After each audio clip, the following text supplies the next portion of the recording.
Des livres plein les oreilles.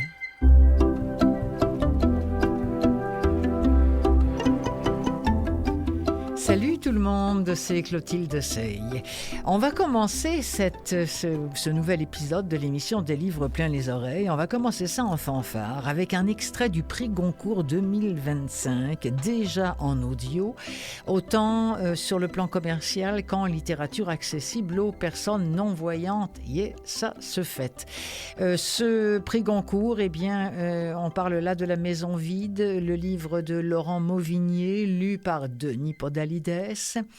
Avouez que ça commence bien un épisode. Ensuite, un sujet pas facile peut-être, mais une façon peut-être aussi différente de l'aborder, j'ai nommé le cancer.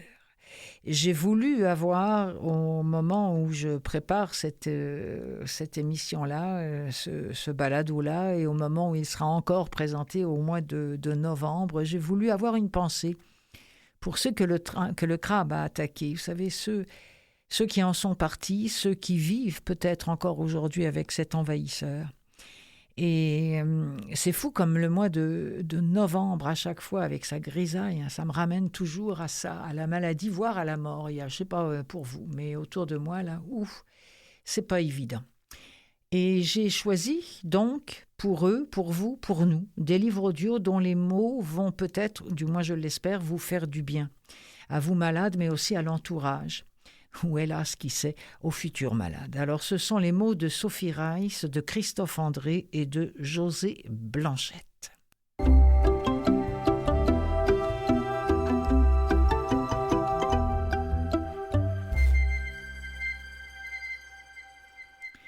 Dans la revue Actualité, à laquelle je fais souvent référence dans cette émission des livres plein les oreilles, je me réfère là à un texte qui est sorti sur la fabrique de la gravité.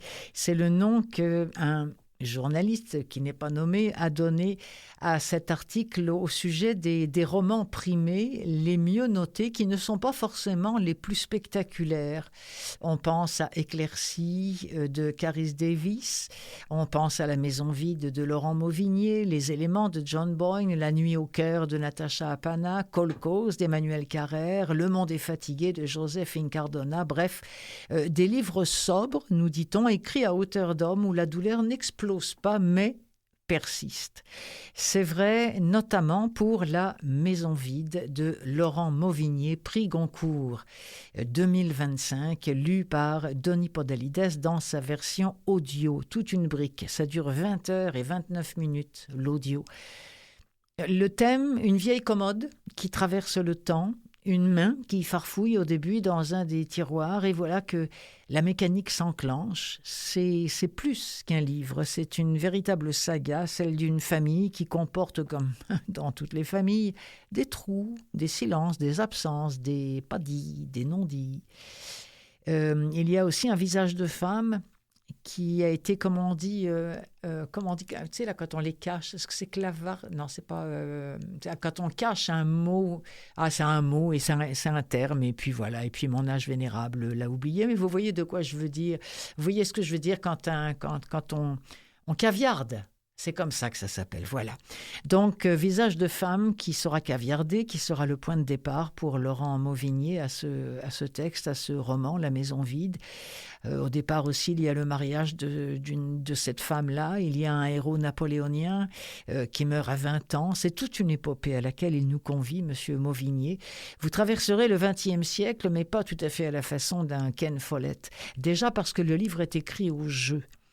Je crois que mon histoire familiale ressemble à celle de millions de Français, avec ses zones d'ombre et ses parts plus glorieuses, a dit Laurent Mauvigné, qui a dit aussi, au bout de 2-3 générations, les souvenirs se perdent, et une fois que ce fil est coupé, c'est terminé, totalement. Il a donc reçu le prix Goncourt, Laurent Mauvigné, dès le premier tour. Ça, c'est extrêmement rare. Mauvigny, qui n'est pas un débutant loin de là, qui a fait paraître une 20aine de bouquins déjà. Il semblerait qu'en apprenant la nouvelle, il a déclaré « Je ressens de la joie, c'est une récompense énorme parce que c'est un livre qui vient de l'enfance et de plusieurs générations. » C'est à Denis Podalides qu'on a confié le soin de lire cette brique de 750 pages, dont voici un extrait.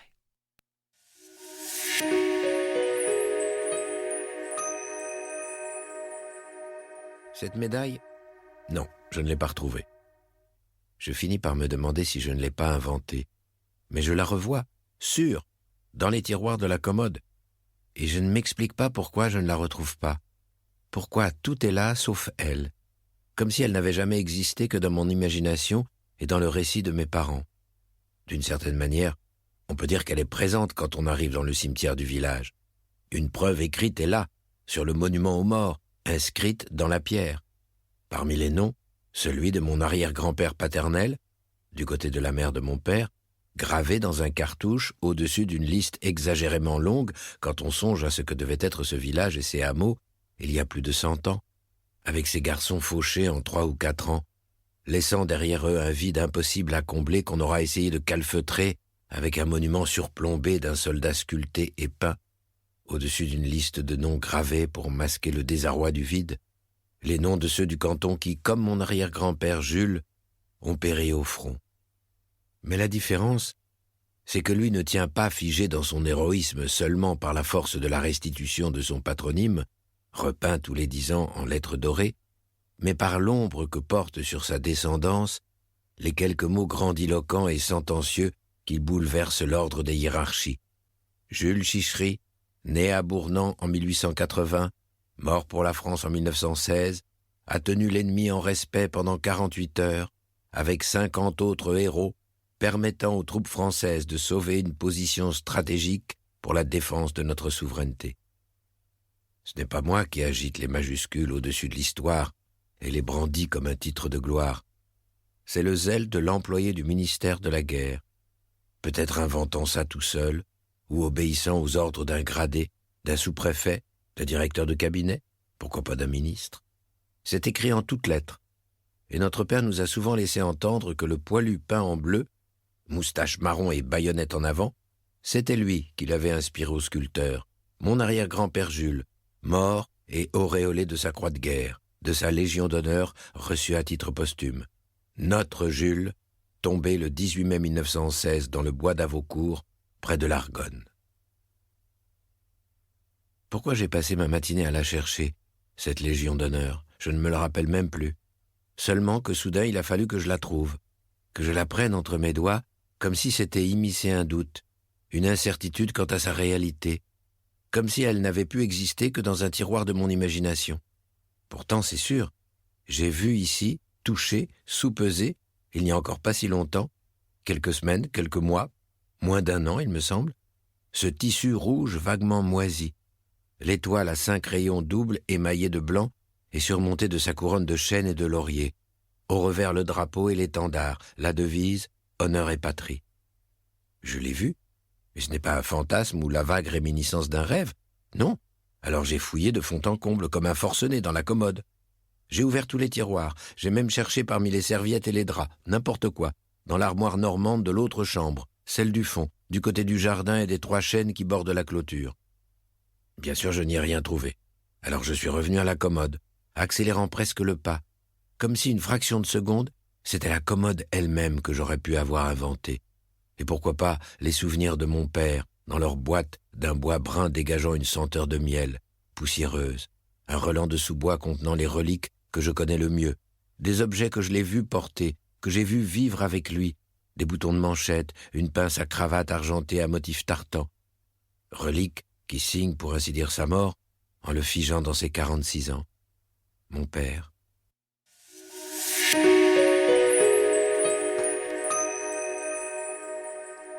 C'était un extrait de La Maison vide de Laurent Mauvigné, prix Goncourt 2025, faut-il le rappeler, c'était lu par Denis Podalides.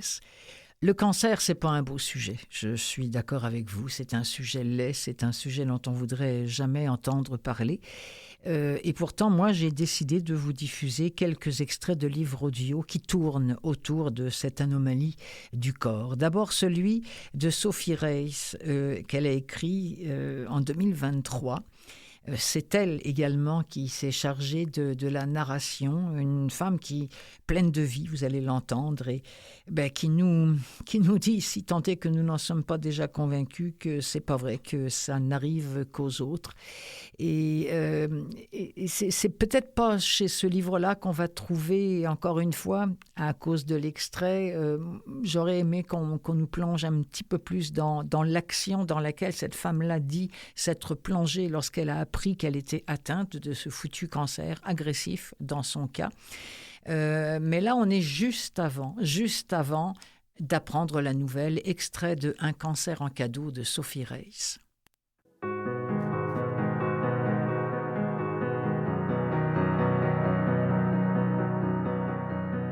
La curiosité de réaliser ses rêves. Ma vie est relativement atypique et je l'aime comme ça. J'ai toujours été curieuse. J'ai eu conscience très jeune d'un ailleurs, que les autres vivaient différemment à des kilomètres de chez moi, de mon quartier, de ma ville, de mon pays. Je suis née à Montréal de parents portugais qui se sont rencontrés ici, ayant immigré au Canada seuls. Aussi loin que me portent mes souvenirs, j'ai toujours eu la curiosité pour les gens issus d'immigration qui ne parlaient pas ma langue, n'avaient pas les mêmes traits que moi et avaient des habitudes distinctes. J'ai toujours aimé la différence. J'ai toujours cherché à apprendre. J'ai toujours voulu faire le tour du monde. Je ressentais un vif sentiment d'urgence. J'avais besoin de vivre, voir, connaître, écouter, sentir, toucher et comprendre. Je ne voulais rien remettre à plus tard. Je savais que si je voulais atteindre ces rêves, je devais travailler extrêmement fort tout en étudiant. Pour y arriver, j'ai cumulé parfois jusqu'à 3 emplois tout en étudiant à temps plein. Grâce à mes efforts, j'ai eu la chance d'accéder à des postes de haut niveau à un très jeune âge, ce qui m'a permis de réaliser encore plus de rêves et de folie. Cette confiance, cette volonté d'arriver à mes fins avec passion m'ont permis de découvrir le monde en solo, puis en couple, et dès l'arrivée de notre fille Clara, en 2012, en famille. J'ai toujours voulu aller vers l'autre, créer des ponts. Voyager permet de comprendre la culture de l'autre, comprendre sa façon de faire, et ses références qui ont des répercussions sur la manière d'agir au quotidien. Avant tout, voyager m'a légué quelque chose de précieux, reconnaître qu'il y a plusieurs façons d'arriver à son but. Voyager m'a aussi donné la force et l'ouverture d'esprit pour être une meilleure professionnelle au fil de ma carrière. Mais surtout, cela m'a donné les outils pour mieux comprendre les humains, mes voisins, mes collègues, bref, la vie au quotidien. J'ai toujours été en avance sur mon temps. En 2016, après une dizaine d'années à un poste de direction dans le secteur des télécommunications, j'ai décidé de réorienter ma carrière pour me rapprocher de mes valeurs. Une crisette de la quarantaine quelques années à l'avance, certains ont dit. J'ai toujours été en avance sur mon temps, d'une certaine façon. C'est alors que l'occasion de cofonder la plateforme québécoise de financement participatif La Ruche à Montréal s'est présentée, laruchequebec.com. Une belle façon de soutenir les entrepreneurs d'ici afin qu'ils puissent réaliser leurs rêves entrepreneuriaux grâce à cet outil de développement économique. J'ai toujours cru que tout allait bien. Ma vie allait bien, j'ai une famille présente et unie, des enfants grandissaient, mes entreprises étaient en pleine croissance, j'étais entourée de gens extraordinaires qui partageaient mon quotidien. Le plus important, j'étais en santé. Du moins, je le croyais. À l'automne 2020, j'ai reçu un diagnostic de cancer du sein agressif, trouvé de façon fortuite, sans aucun antécédent familial, qui a bouleversé ma vie. J'ai toujours voulu m'engager et faire bouger les choses. Lancée dans le vif de cette aventure sans préavis, agir a été ma planche de salut. Ma quête d'information et de compréhension m'a mené à de multiples découvertes. Un cancer n'est pas un cadeau, mais au fil des jours, on constate que plusieurs cadeaux se cachent dans les replis de cette maladie, dans la noirceur la plus profonde. Il y a une fissure en chaque chose, c'est ainsi que la lumière peut rentrer, disait Leonard Cohen.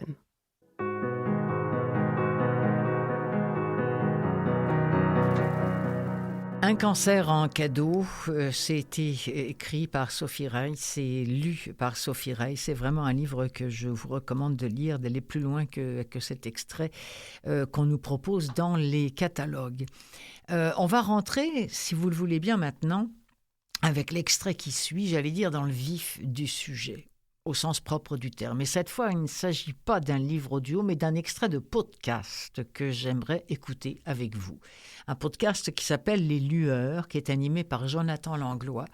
Il y a un nouvel épisode tous les dimanches soirs sur YouTube et c'est chaque fois pour moi un enchantement que d'écouter cet animateur-là livrer et tous les invités qui viennent livrer avec lui leurs commentaires sur la vie, leurs arguments, leurs histoires. Et là, cette fois-là, il accueillait Christophe André, philosophe, psychiatre, vulgarisateur poétique de la pensée, non pas magique, mais la vraie, la réelle, notamment la méditation. C'est un type que je respecte énormément, que je lis et que j'écoute aussi beaucoup. Et lui aussi, il a reçu tout un choc, comme les autres, en apprenant qu'il était atteint d'un cancer, dont il s'est remis, d'ailleurs, pour le moment. Il est en rémission, comme on dit. Il a pris la nouvelle comme un coup de couteau. Ben voilà, tu vas mourir, c'est la première chose qu'il a pensé, c'est comme ça. J'ai vécu plus de 60 ans, bon, c'est déjà pas si mal. Mais finalement, il est un peu redescendu de ce piédestal de l'apitoiement et de la douleur. Et il nous en parle là dans le cadre de ce podcast, ce qui me permet de vous dire qu'il y aura à l'occasion, à cette émission des livres plein les oreilles, des extraits de balado, parce que je trouve ça important.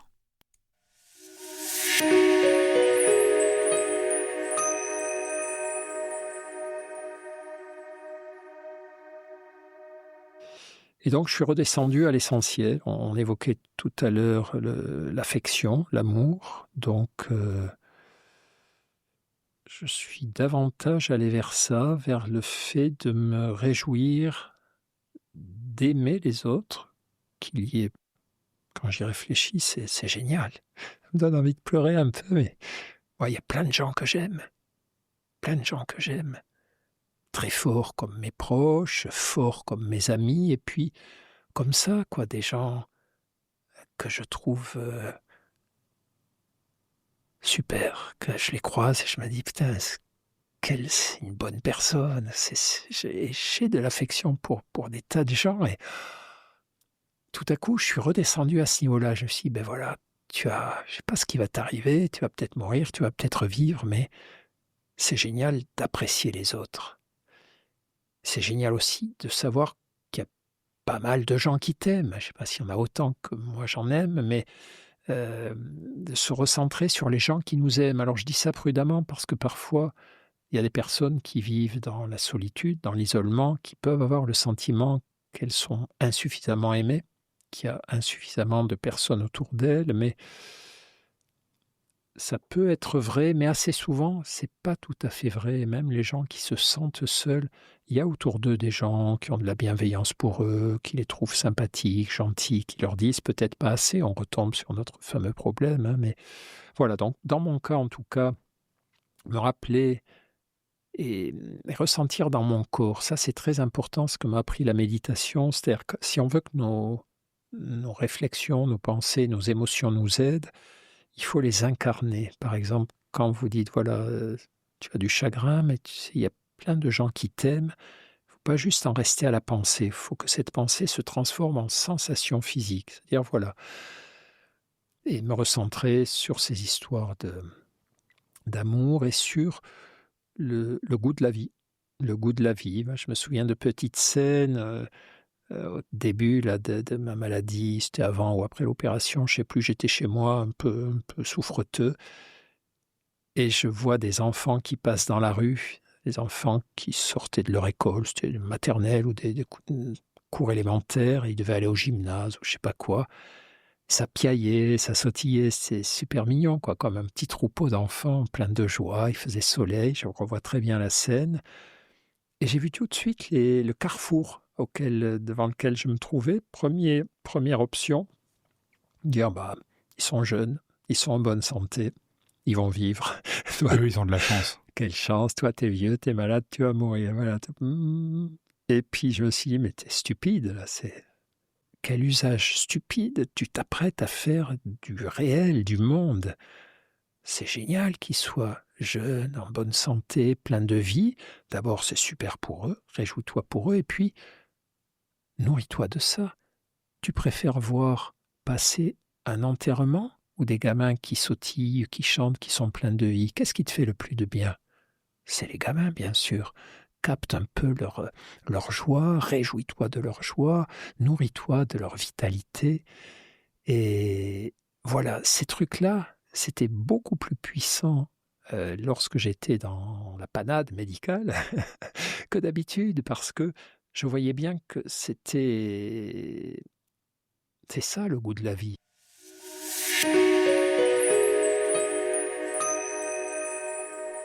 Christophe André, d'ailleurs, a participé à un livre qui existe en audio, qui s'appelle « Vivre avec, vivre après ». On parle là encore une fois du cancer. Il a enregistré ça avec Chloé Bramy et Violaine Forissier, qui sont des spécialistes de la maladie pour l'une et une autre, une ancienne malade. J'aurais pu vous en diffuser, encore une fois, l'extrait qu'on nous donne, mais qui n'apportait rien malheureusement. C'est pour ça que j'ai préféré qu'on entende cet extrait de podcast et cette voix formidable de Christophe André. Vous savez, il est important de dire à ce stade-ci de l'émission que votre humble animatrice était une nulle de chez nulle dans toutes les affaires de méditation et autres qui, selon moi, hier encore, comme chantait Aznavour, était l'art de perdre son temps. Et j'ai changé d'avis, figurez-vous, grâce, entre autres, aux mots de Christophe André, oui, dans un livre extraordinaire qui s'appelle « Méditer jour après jour », un livre qui a été enregistré en audio, celui-ci aussi, un livre qui permet... En fait, c'est un livre qui est fait pour les oreilles et pour les yeux et même pour les personnes non-voyantes qui nous écoutent, parce qu'il est question de méditation autour de tableaux. Et ce sont des tableaux qui sont tellement bien décrits que chacun peut s'en faire son interprétation imaginaire comme il le désire, qu'il soit voyant ou non. Ça s'appelle « Méditer jour après jour ». C'est un... Bon, on va en écouter un petit bout parce que je pense que je ne peux pas en dire plus que cela, mais ça va peut-être vous faire comprendre pourquoi finalement j'ai réussi à m'adonner autant que faire se peut.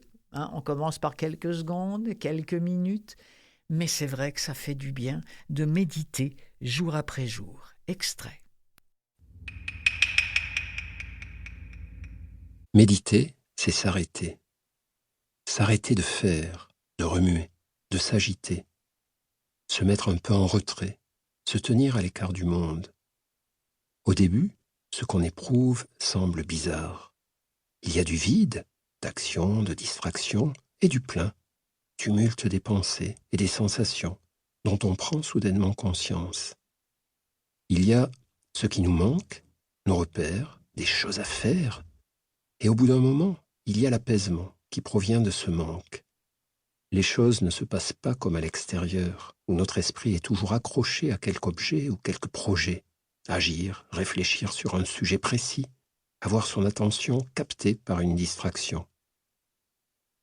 Dans cette apparente non-action de l'expérience méditative, on met du temps à s'habituer, à voir un peu plus clair en nous, comme lorsqu'on passe de la lumière à l'ombre. Nous sommes entrés en nous-mêmes, pour de vrai. C'était tout près de nous, mais nous n'y allions jamais. Nous traînions plutôt dehors. À notre époque de sollicitations effrénées et de connexions forcenées, notre lien à nous-mêmes reste souvent en friche, intériorité abandonnée. Les extériorités sont plus faciles à fréquenter et plus balisées, alors que l'expérience méditative est souvent comme une terre sans sentier. Elle est comme un lieu où il y aurait moins de lumière. Il faut y ouvrir plus grand les yeux de notre esprit, comme un lieu où il y a moins d'évidence et de réassurance. Alors, nous avons à renoncer à nos repères, à notre manière habituelle d'avancer et de penser. Laissez décanter le tumulte. On pensait, on espérait trouver le calme, le vide, et on tombe souvent sur un grand bazar, du tapage, du chaos. On aspirait à la clarté, on trouve la confusion. Parfois, méditer nous expose à l'angoisse, à la douleur, à ce qui nous fait souffrir et qu'on évitait en pensant à autre chose, en s'agitant ailleurs. Comme ça avait l'air simple, vu de dehors, on imaginait que s'asseoir et fermer les yeux pourrait suffire. Mais non, ce n'est qu'un début, un indispensable début. Mais ça ne suffira pas. Alors il va falloir travailler, apprendre à regarder, à rester là, légèrement hors du monde, comme ça, assis, les yeux fermés. Apprendre à laisser décanter le tumulte. La première étape à franchir, c'est celle-ci, rester immobile et silencieux assez longtemps pour qu'une sorte de calme vienne envelopper le bavardage de notre esprit, suffisamment pour commencer à y voir un peu plus clair, sans forcer, sans vouloir. Cela relancerait le désordre sinon. Laissez faire et laissez venir, de l'intérieur. Parfois, il faut attendre longtemps. On ne peut pas accélérer ce mouvement. On voudrait bien, mais non. La méditation, ça prend du temps. Et il y a même des jours où rien ne viendra. Scandaleux, n'est-ce pas? Et anachronique à notre époque de promesses, d'instantanéité et de garantie de résultats. Les sagesses zen fourmillent de contes à ce propos, comme celui-ci, dans lequel un élève demande à son maître « Maître, combien de temps me faudra-t-il méditer pour atteindre la sérénité ?» Après un long silence, le maître répond « 30 ans. » L'élève accuse le coup. C'est un peu long. Et si je mets les bouchées doubles, si je travaille dur, jour et nuit, si je ne fais plus que ça ?» Le maître garde le silence, un très long moment, et finit par lâcher. Alors, 50 ans. Voilà pourquoi j'aime Christophe André, c'est qu'il a toujours un petit sourire aux lèvres. Et puis, quand il a envie de dire merde, eh bien voilà, c'est quelqu'un qui va dire merde et qui ne va pas s'en empêcher. Je voulais finir sur quelques mots de José Blanchette, qui a écrit ce bouquin formidable. Je ne sais pas pondre l'œuf, mais je sais quand il est pourri. Où elle parle vraiment de son expérience. Et je ne vous dis pas ça pour que vous choisissiez de faire ce qu'elle a choisi de faire, mais c'est un autre son de cloche par rapport au cancer et à ses traitements. J'ai demandé à mon oncologue, écrit José Blanchette, si je pouvais prendre part à une étude qui établirait mes chances de guérir en me faisant injecter du champagne dans les veines et en fumant du cannabis en Provence. Elle m'a répondu qu'une telle étude n'existe pas, il faudrait une commandite de Dom Pérignon et des Hells Angels. Au risque d'y laisser ma peau et mon âme, j'ai tout abandonné après 1 mois, soit 2 traitements de 48 heures pour un beau total de 96 heures qui m'ont laissé un souvenir impérissable. Certains patients n'hésitent pas à parler de choc post-traumatique. Je suis un cas perdu pour cette science sélective. Mon instinct de survie m'a sauvé, ça j'en suis intimement persuadée. Elle dit également « J'ai 0% de chance de me tromper en affirmant avoir 100% de chance de mourir un jour. » Lisez ce livre, c'est l'écriture de José Blanchette. Vous pouvez l'écouter également parce qu'il existe en livre audio lu par l'excellente Dominique Pétain. Restez des nôtres dans quelques secondes. Je vais accueillir Gérald Cousineau et nous parlerons de Kolkhoz. Eh oui, à qui le prix Goncourt a échappé. À tout de suite.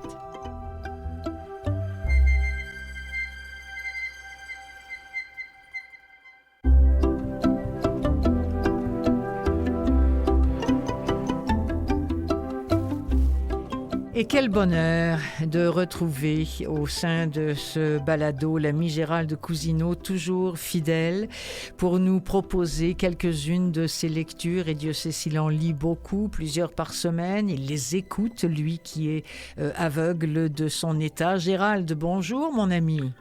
Ah, mon Dieu, quel bonheur d'avoir un ami chroniqueur. Hein? Ah là là. Ah là Bonjour là. Clotilde. Ça va bien Gérald? Beaucoup. Ça va pas mal. Oui, bon, pas mal.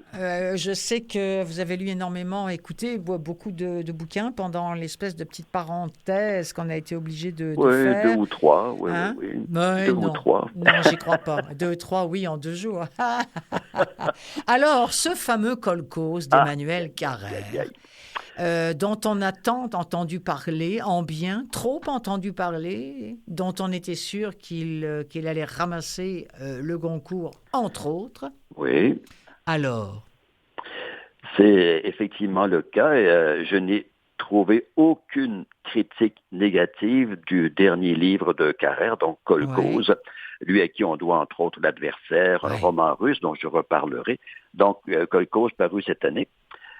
Et ce Carrère, effectivement, a manqué le concours, mais il a eu le Médicis. Oui. Donc, c'est pas déshonorant quand même. Mais enfin, il y en a qui disent sous la couverture que le Médicis, c'était vraiment histoire de, pour faire passer la pilule. Un prix de consolation. Un prix de consolation, c'est ça. Je cherchais l'expression, mon ami, merci. De toute façon, Carrère, je crois que c'est un des écrivains français les plus lus dans le monde, donc je ne suis pas très inquiet pour son avenir, même s'il a déjà 67 ans quand même. Hein. Donc, qu'est-ce que c'est que... Je suis toujours un peu perplexe devant un livre de Kolkhoz, Clotilde, parce que je me dis, comment je vais résumer ça?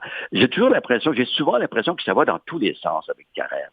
Et il a une plume alerte, mais on dirait qu'il aime emprunter toutes sortes de directions. D'ailleurs, il va dire au début du livre, j'attends l'inattendu, j'espère l'inespéré. L'inattendu, il en a rencontré de l'inattendu. Donc, dans ce livre, évidemment, c'est d'abord ce qu'un critique a appelé un tombeau littéraire à sa mère, donc Hélène Carrère d'Encausse. Hélène Carrère d'Encausse, de son vrai nom, Hélène, attention, Zourabi Zourabichvili, je pense. Bravo. Je l'ai sous les yeux, moi, quand même, ça m'aide. D'accord. J'ai quand même un avantage sur vous, mon ami. Je l'ai pratiqué pourtant longtemps. Donc, nous sommes, après la Deuxième Guerre mondiale, il y a un jeune bourgeois de... mon Dieu, il est tout. J'avais noté la ville, un jeune bourgeois, en tout cas, qui rencontre donc Hélène d'Encausse, oui. C'est ça, et il s'épouse. Et là, elle prend le nom d'Hélène Carrère, puisque le monsieur s'appelle Carrère d'Encausse. Elle devient Hélène Carrère d'Encausse, et elle va devenir, bien sûr, une des spécialistes les plus connues de l'Union soviétique, comme on l'appelait à ce moment-là. Et elle va devenir, c'est la première femme à devenir la secrétaire perpétuelle de l'Académie française, ce qui fait qu'elle habitait un appartement quai Conti, donc c'est assez prestigieux, comme j'imagine, comme logement.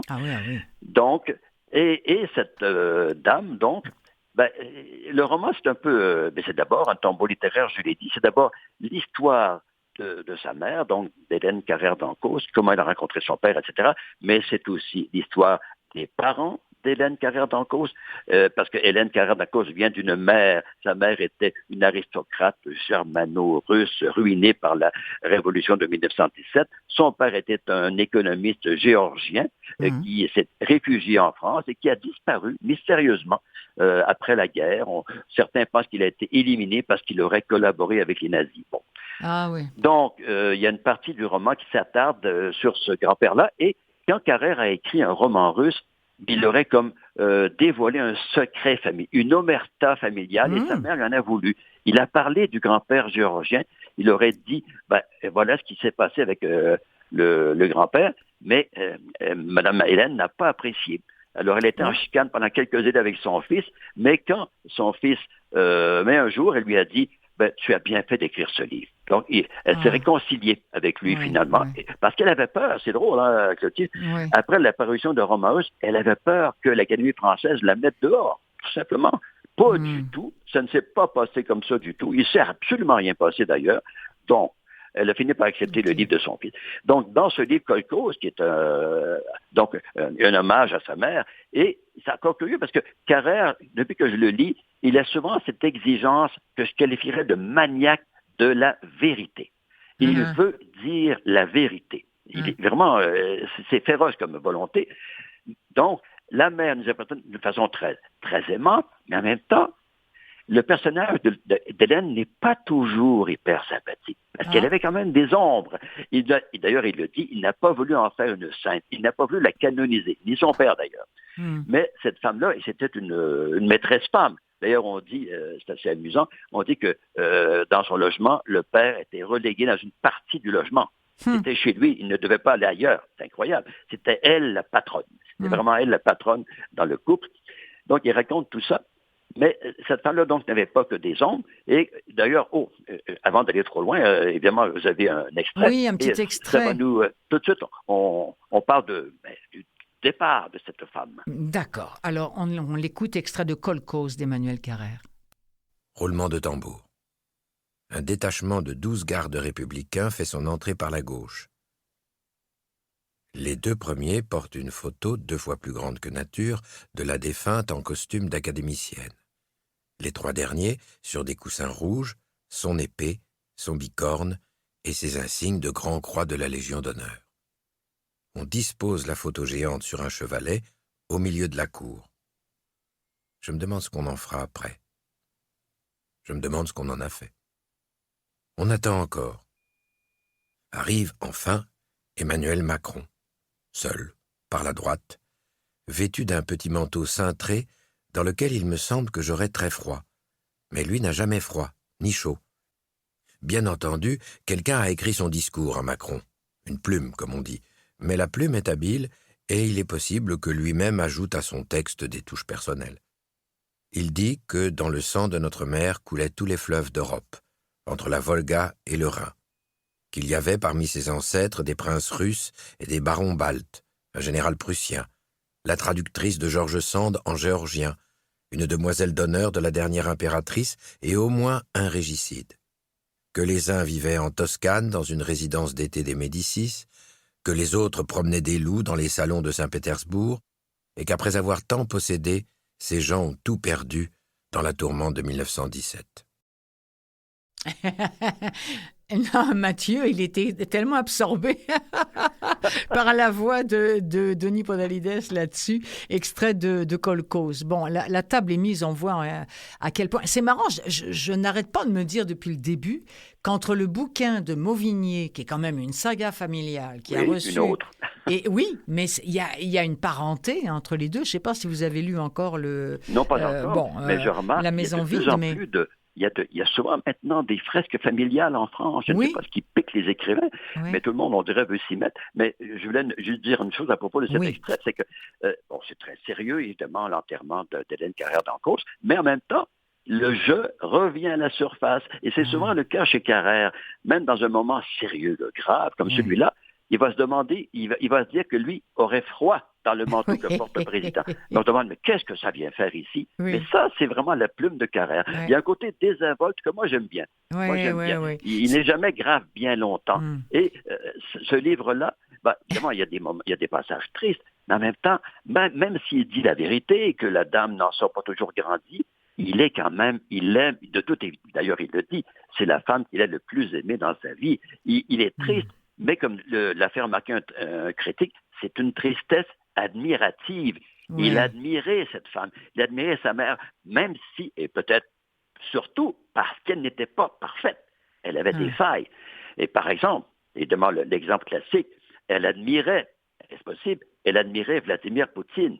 Et elle est tombée des nues en février 2022 quand Poutine a agressé l'Ukraine. Elle était surprise. Elle, la spécialiste, elle s'est trompée. Vous voyez? Elle ne l'a jamais vu venir. Non, elle n'a pas vu venir. Alors, pourtant, Dieu sait qu'elle était une spécialiste de l'URSS. Eh bien, elle s'est trompée sur Poutine. Donc, et ça me plaît aussi. Ah oui. N'était pas parfait. Donc, ça, Carrère n'hésite pas à le dire. Mais il n'en reste pas moins qu'il est admirateur de cette femme. Et il y a aussi une enquête généalogique, parce que là, cette fresque couvre 4 générations autour de sa mère. Donc, il remonte très loin. Et ça, il le doit, d'abord, il le dit honnêtement, il le doit à son père. Son père qui était un généalogiste en herbe et qui a beaucoup fouillé sur le passé aristocratique de sa mère. Et il dit, c'est ça qui m'a donné le goût d'écrire le roman, c'était comme la bougie d'allumage, le fait que son père avait comme défriché le terrain, ce que Carrère n'a pas eu à faire puisque le travail était déjà fait. Qu'est-ce que ça veut dire, Gérald, de faire kolkhoz? Voilà, ça, c'est bien ça. Kolkhoz, vous vous rappelez, c'était une entreprise agricole collective où les gens étaient obligés de travailler pour des salaires de misère. Là. Oui, donc, il n'y avait pas autrement dit, il n'y avait pas de cultivateur au sens qu'on l'entend ici. Là. Tout le monde travaillait pour le même patron, c'est-à-dire l'État. Oui, j'avais oublié ce mot-là, oui, c'est vrai. De temps en temps, la mère invitait ses enfants à venir dormir dans sa chambre quand le mari n'était pas là.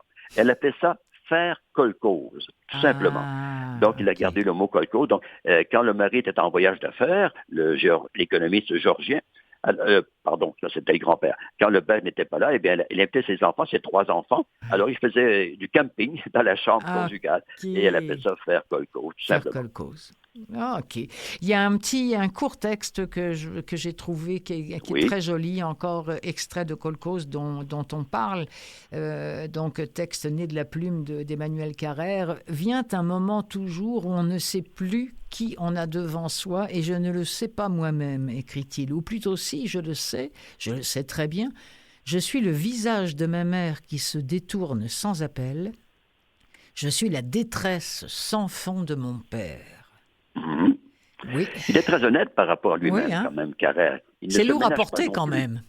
Oui, D'ailleurs, et en toile de fond, il ne faudrait pas l'oublier, que quand le livre a paru cette année, et ça fait 3 ans qu'on se tire dessus en Ukraine, Absolument. et il se montre très pessimiste quant à l'avenir du monde, je dirais, pas seulement de l'Europe, mais du monde en général. Il dit, bon, j'ai 67 ans, je m'en fous, mais j'ai des enfants. Parce que, évidemment, depuis février 2002, c'est la guerre en Ukraine, parmi d'autres. Donc, il ne porte pas un regard très optimiste sur le monde actuel. Ça, il faut le dire, c'est la toile de fond qu'on trouve surtout à la fin du livre, de cette brique de plus de 500 pages quand même. Eh ben oui. Qu'il écrit d'ailleurs de façon très sereine, d'après ce qu'il a dit. Ça s'est fait, pas tout seul, mais ça s'est fait très bien, beaucoup plus facilement qu'avec un roman russe, par exemple, qui a été comme un coup de poing, là. Oui. Alors, encore un point commun avec la brique de 750 pages qui représente la maison vide de Mauvignier. C'est beaucoup moins connu, mais que j'avais déjà lu. Mais je dirais, si vous ne connaissez pas Carrère, plongez dans quelque chose, vous en aurez une bonne idée. Oui. Si vous le connaissez déjà, vous ne serez pas surpris. Vous serez en terrain connu, disons. En terrain connu, et vous ne serez pas déçu? Oh non, pas du tout. Bon, d'accord. C'est long, c'est une brique costaud, mais encore là, moi, ce qui aide beaucoup, c'est l'écriture de Carrère. On dirait qu'il nous parle. On dirait carrément qu'il nous parle. C'est toujours alerte, et il n'y a pas de profusion d'adverbes. C'est jamais lourd, c'est jamais lourd. On aime ça. Ça s'écoute, dans mon cas, je l'écoute, ça s'écoute très bien. Bon, merci beaucoup, Gérald Cousineau. Alors, c'était la première, mais pas la dernière chronique à cette saison de balado, parce que c'est maintenant comme ça qu'on appelle ça, puisqu'on les écoute beaucoup sur le web, et j'en profite d'ailleurs pour saluer tous les gens qui nous écoutent en ce moment, que ce soit sur un site ou sur un autre. Merci, Gérald. On se retrouve dans 2 semaines. Oui, merci à toi, Clotilde. Salut, bonne fin de journée. Bye.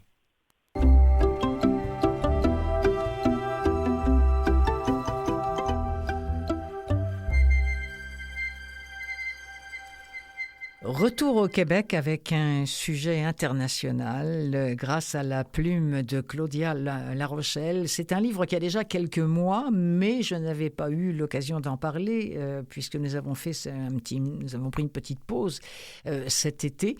Il s'agit du livre Les Disgracieuses, écrit et lu par Claudia Larochelle. Un des avantages de vieillir, écrit-elle, c'est certainement de mieux gérer le désamour, de ne plus attendre les fleurs ou de les chercher. Alors, Claudia Larochelle, elle revisite 3 périodes de sa vie pendant ce livre-là, Les Disgracieuses. Elle revisite l'adolescence, d'abord troublée, troublante, avec ses jeunes camarades, et puis elle revoit la jeune fille flouée qu'elle a été aux prises avec des intimidateurs, avec des prédateurs, avec ce qu'elle appelle les pilleurs de désespoir. Et cela aussi bien dans la période de sa vie sentimentale que professionnelle. Alors, avis d'un lecteur de Babelio, il y a des passages touchants et troublants. C'est avec lucidité qu'elle analyse le comportement de ceux qui prennent les femmes pour des proies ou des objets au service de leur ego, et qu'elle analyse ses propres faiblesses face à ces êtres. Elle est franche, elle est sincère, on ne peut s'empêcher de la trouver un peu naïve, mais c'est peut-être parce qu'on oublie parfois à quel point l'amour, la passion, l'attente, nos aspirations peuvent nous amener à certaines dérives. Peut-être cette œuvre pourra-t-elle préserver quelques personnes de tous ces remous intérieurs. Extrait de Les Disgracieuses, écrit et lu par Claudia Larochelle.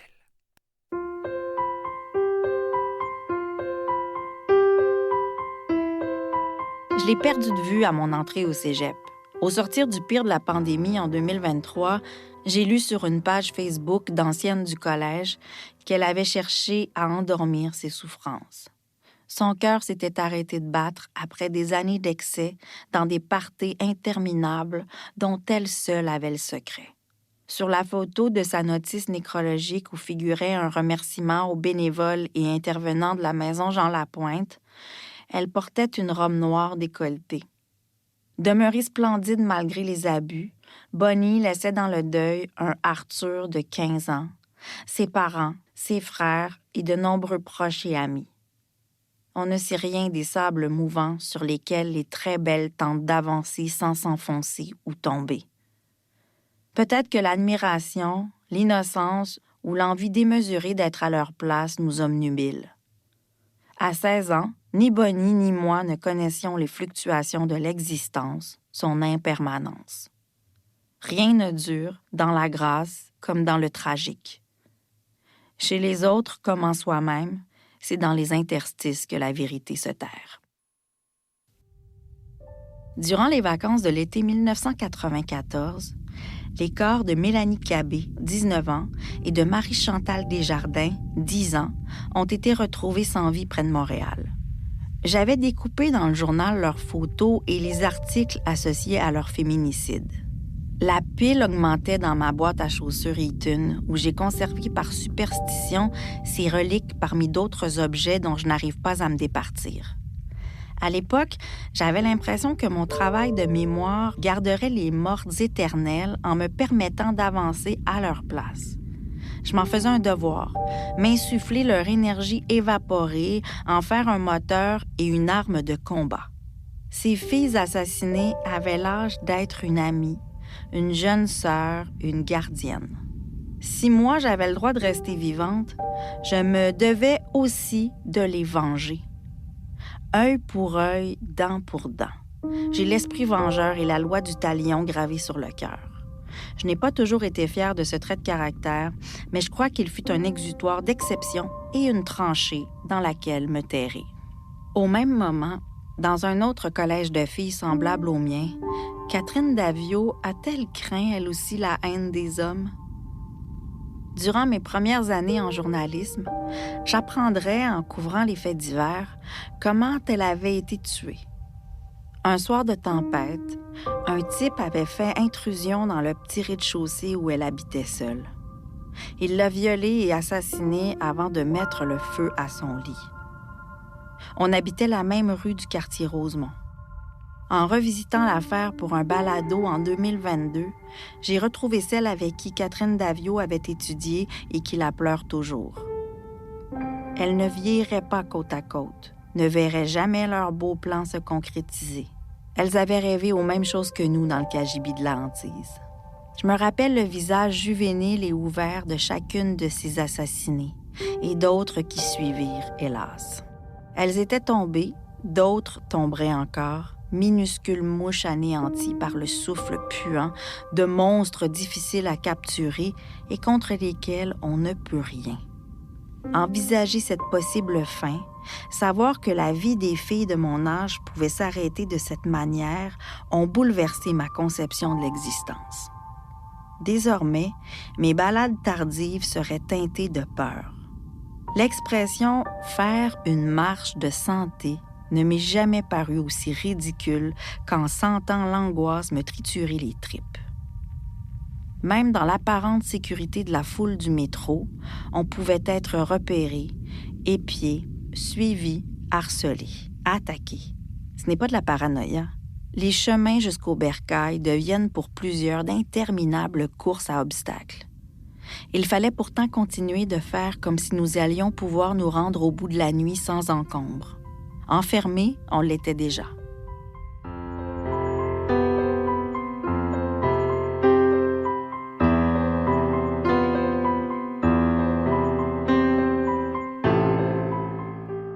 Pas de fioriture, ni dans l'écriture, ni dans la narration de Claudia La Rochelle, à qui l'on doit Les Disgracieuses, dont on vient d'entendre un extrait. Vous savez, il y en a qui surfent sur la vague de MeToo.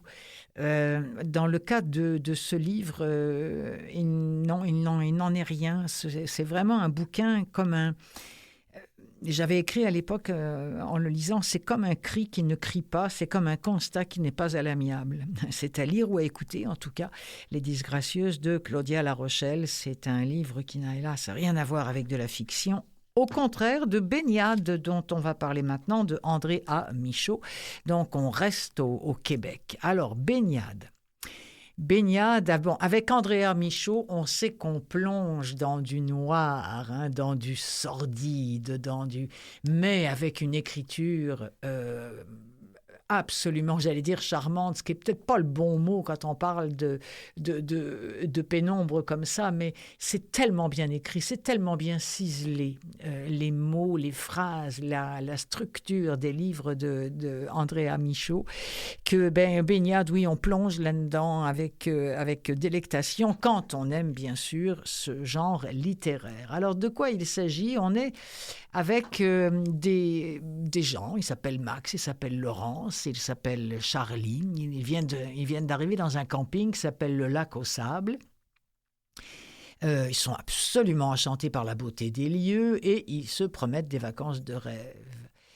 Et pendant que la petite Charlie court se baigner, ses parents, eux, ouvrent une bouteille, ils trinquent à l'été. Et puis, badaboum, un incident survient qui va faire pâlir le soleil, suivi d'un deuxième incident qui tourne à l'engueulade.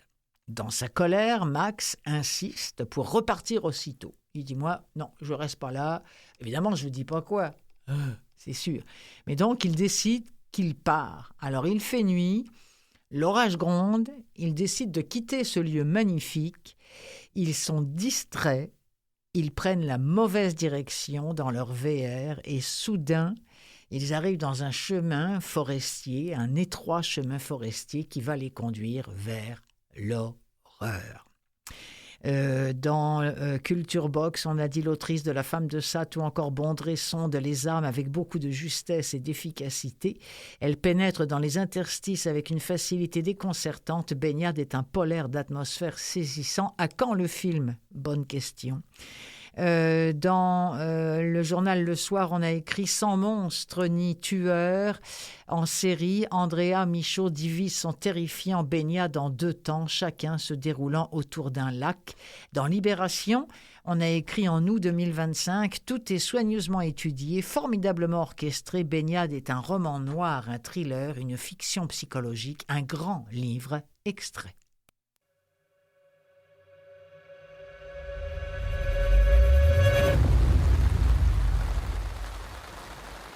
Lorsque Max était sorti sous la pluie pour vérifier s'il y avait un moyen de tirer le VR du fossé, il avait tout de suite compris que c'était mission impossible. Il faudrait une remorqueuse pour les sortir de là, une grosse remorqueuse dont la location leur coûterait un bras. Pourvu, se disait-il en éclairant le dessous du VR avec sa lampe de poche, que le véhicule n'ait pas subi de dommages en plus. Sinon, ils allaient se retrouver dans le trou et adieu les vacances, adieu les gâteries, adieu le sentiment de n'être pas pris à la gorge. Si au moins sa tête à claque de voisin de camping avait foutu la paix à Charlie, rien de tout cela ne serait arrivé. Il serait probablement en train de faire l'amour à Laurence dans la chaleur étouffante, sa poitrine en sueur glissant sur celle humide de son épouse. Au lieu de cela, il était dans la merde jusqu'au cou, tout ça parce que Paul Langevin était un hostie de pervers. Il avait aussi sa part de responsabilité dans ce qui s'était produit, mais il avait besoin de canaliser la colère qu'il éprouvait en la dirigeant vers quelqu'un d'autre. Et cet autre était tout désigné, Paul Langevin, le salaud qui l'avait fait sortir de ses gonds. Il n'avait jamais pu blairer les putains de vicieux qui caressaient les bras blancs des enfants, les faces affaissées de dents qui reluquaient d'un peu trop près le corsage des femmes. Et il avait fallu qu'il tombe sur une ordure qui avait peinturé son champ de vision en rouge alors qu'il ne rêvait que de ciel bleu et de verdure. Et voilà où il en était. Le cul dans un fossé, à des kilomètres de la civilisation. Il avait ouvert son téléphone au cas où, mais on ne captait pas de réseau dans le coin. Laurence le lui avait répété 100 fois en se réjouissant du fait qu'il n'entendrait pas de stupides sonneries pendant 2 semaines. Il n'avait donc que 2 options. Attendre jusqu'au matin avec Laurence et Charlie, sortir les croustilles et le jeu de Monopoly pour transformer cette mésaventure en une joyeuse fin de soirée en famille, ou sauter sur son vélo, rouler jusqu'aux 2 mornes en se prenant l'orage en pleine face et tenter de trouver un garagiste qui viendrait les sortir de là. Or, il savait que Laurence n'accepterait jamais de rester seule avec Charlie dans cette noirceur. Pas après le cri qu'ils avaient entendu. Pas après qu'elle avait cru voir un homme traverser la route. Il s'apprêtait à aller aviser Laurence qu'il devait passer la nuit à jouer au Monopoly dans ce foutu VR penché sur une foutue table penchée d'où les dés rouleraient au sol, quand il avait entendu un cri lointain. Un appel déchirant lancé par une femme, il en avait la certitude, et non par un lièvre, un chevreuil ou une effraie. C'était venu de la forêt, de l'autre côté de la route, et il avait spontanément pensé aux femmes, trop nombreuses, qui croisent malencontreusement le chemin d'un Christ de maniaque. Imaginant les pires scénarios, femmes torturées, femmes violentées, il avait détalé en direction du cri, sans même penser avertir Laurence, se prenant des branches en plein visage, trébuchant sur tout ce qui peut vous faire trébucher quand vous ne voyez pas à 2 mètres devant vous, balayant le sous-bois avec sa lampe de poche. Puis il était quasi tombé face à face avec eux. 2 hommes hagards qui ne s'attendaient pas à voir apparaître un autre homme dans la forêt, l'un tout en muscles et les bras tatoués, Hank Simard, le propriétaire du camping. L'autre, moins imposant, mais tout de même costaud, dont les yeux terrorisés allaient nerveusement de Max à un point situé devant lui. Max avait suivi la direction du regard terrorisé et avait aperçu au sol le corps inerte d'une femme, la femme qui avait crié. La femme qui ne criait plus, sa jolie jupe d'été tachée de boue, son visage maculé de sang et ses yeux vides, atrocement et incommensurablement vides, sur lesquels s'abattait la pluie, sans qu'un sifflement n'essaie de la chasser. Bon. Voilà au moins un extrait qui donne le ton à ce livre. Voilà, mes amis, voilà une bande-annonce. Vous comprenez pourquoi parfois je passe pas les... Parce que quand ça n'a rien à voir avec le bouquin, là, ça a à voir. On sait de quoi on parle. Quand on a envie d'écouter Baignade, on sait vers où on s'en va. Voilà. Et puis, ça met un terme à l'émission. Au balado, Claude, à l'épisode. Voilà, au podcast, comme ils disent dans le sud de la France, le podcast de l'émission Des livres plein les oreilles, animée par Clotilde Sey. Et merci Mathieu Tessier. Merci à vous toutes et vous tous. À la semaine prochaine.